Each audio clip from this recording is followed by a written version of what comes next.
brief opening statement from Coach, then we'll take questions. Raise your hand, we'll come around here for questions. First of all, Mike Norvell has a fantastic football team, and it's going to be interesting to see going down the stretch in the ACC how this thing finishes.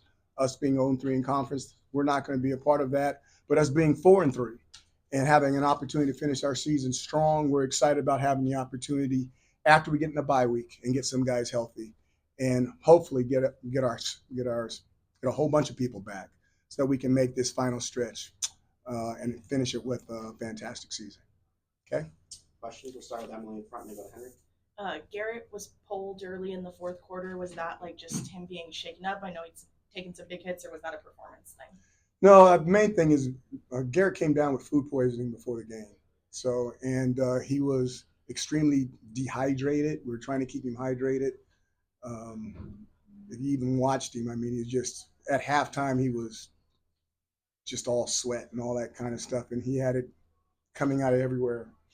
So it was one of those things where we were trying to keep him going, but then it just came to a point where he was just getting too weak in the game, and we just needed to make a change. It's like a past 24 hours, like he ate something bad for dinner last night? It was last night, yeah. Just aside from this game and just the past few games, what do you think has just been some of the issues just on offense? Just not scoring as much points to say the first 4 games. The defense has a lot of NFL players on it. That's been the biggest issue. Is it also just loss of depth as well as the season's gone along? Loss of depth. Or loss of players just due to injuries and stuff. Whoever the injuries are the injuries. We can't make excuses for that. Every football team has injuries. What we got to do is we got to find a way to make things happen with the people we have out there. Now they're not all the people that you want, but we've got other people. There's ways that you can lean it one way or another to help them out as much as you can. First drive of the game, that short 4th down. How much consideration did you think about going for that one? I definitely thought about it. I did.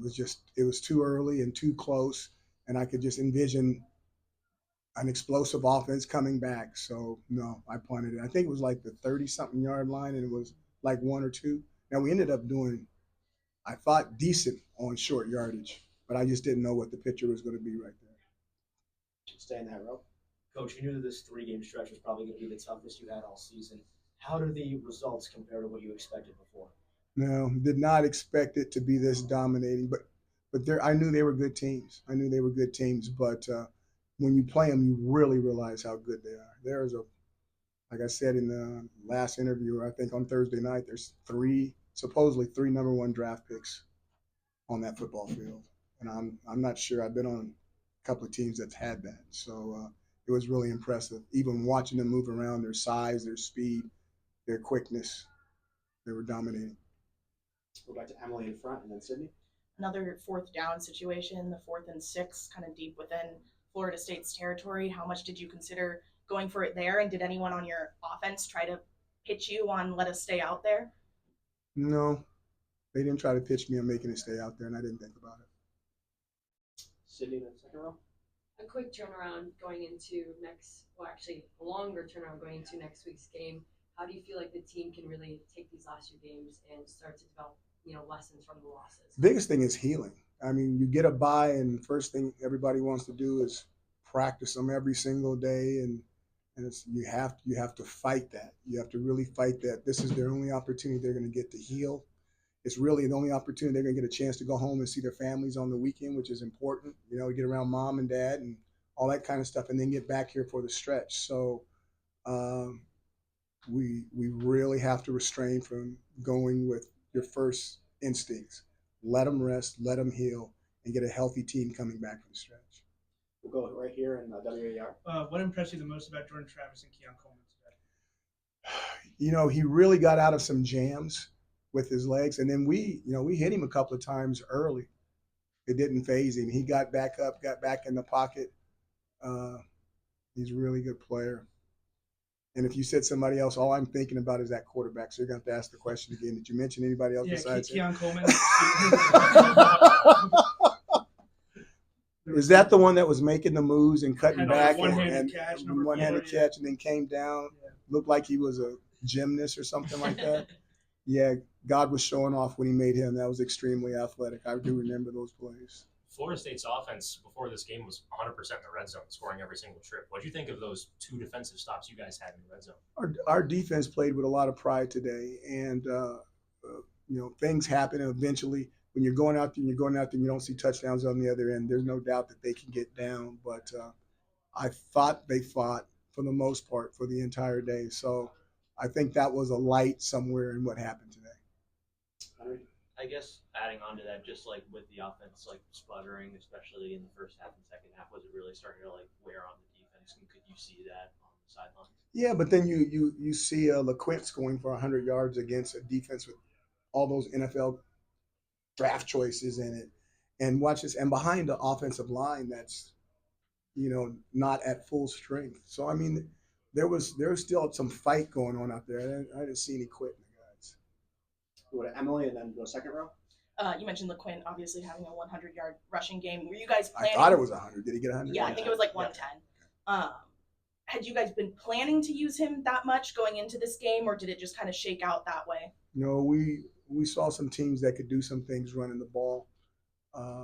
We felt that LeQuint might make up the difference. We may not have to block everybody completely, but if you gave LeQuint a crack, he'd be able to take it. And I thought he measured up extremely well with the rest of the guys that were out there on the football field. You mentioned the talent you guys have faced the last couple of weeks, being Clemson and North Carolina and Florida State. What can you guys do as a program to work to get closer to that level of being more competitive in games like that? Guys, you're talking about a total. Those guys it's totally different. You're comparing stuff. We need to work on us and get better on us. And if we slowly work on us, then eventually we can build up to that. But to say you're going to be there overnight, wow. Is there a message that you give to your team at some point between now and next Thursday about galvanizing for this final stretch run? Just got through giving it. You want to give a little bit of a No. didn't think you would. Back to Emily in front. So you said just now it's about making improvements in yourself and getting stuff better.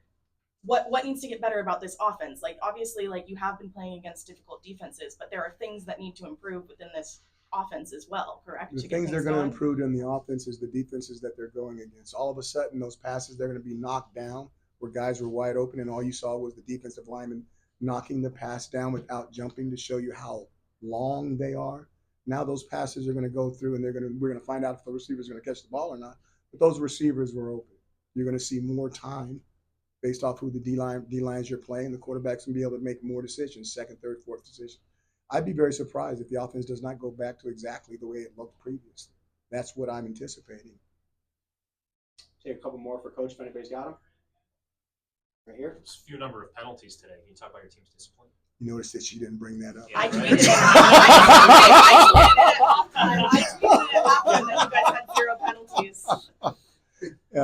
That was nice. We felt that there were certain things we saw on tape where some people were going to be attacked for their discipline or lack of discipline, and we challenged the kids really hard on that.